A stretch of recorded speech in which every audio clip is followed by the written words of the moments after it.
Jadi tidak ada pengukuhan guru besar, tidak ada wisuda, tidak ada pengukuhan sarjana S1, tetapi hak sertifikatnya ijazah tetap diberikan. Jadi ada ketentuan lebih lanjut. Kegiatan yudisium dan wisuda periode Maret 2020 ditunda dengan tetap memberikan ijazah bagi wisudawan yang telah terdaftar sebagai peserta wisuda.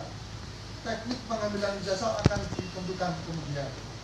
7. Semua dosen mahasiswa dan Unila harus mematuhi dan menerapkan protokol kewaspadaan pencegahan coronavirus COVID-19 bagi sivitas akademika Unila dengan baik dan mempraktikkan dan membudayakan pola hidup bersih dan sehat.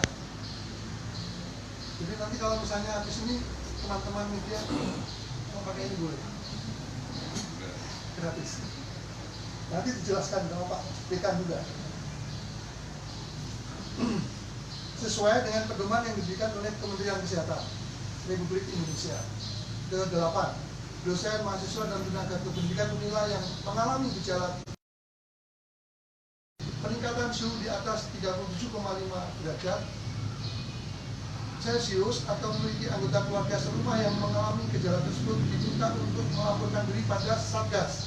Jadi kalau ada keluarga lingkungan Unila yang mengalami batuk, flu atau suhu tubuhnya di atas 37,5 derajat Celcius bisa menghubungi Satgas melalui hotline 0812 722 79898. 9. Unila tetap melaksanakan kegiatan belajar mengajar dengan menerapkan kebijakan sebagai berikut. A. Terhitung sejak tanggal 16 Maret sampai dengan 28 Maret 2020 mengubah KBM. KBM itu kegiatan belajar mengajar dalam bentuk kuliah tatap muka menjadi pembelajaran daring. Pedoman penyelenggaraan pembelajaran daring selama masa pandemi dikelola oleh LP3M Unila bersama UPT TIK. Jadi melalui TIK. Pimpinan fakultas dan program studi memberikan dukungan yang dibutuhkan para dosen untuk dapat menyelenggarakan pembelajaran daring. B.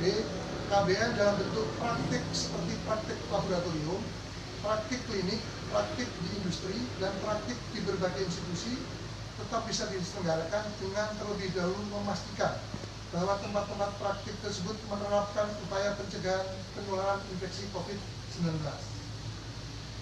Pimpinan fakultas dan program studi dapat melakukan penjadwalan ulang penyelenggaraan praktik-praktik tersebut disesuaikan dengan perkembangan keadaan. Seperti ada di fakultas ilmu sosial politik di jurusan komunikasi itu ada kegiatan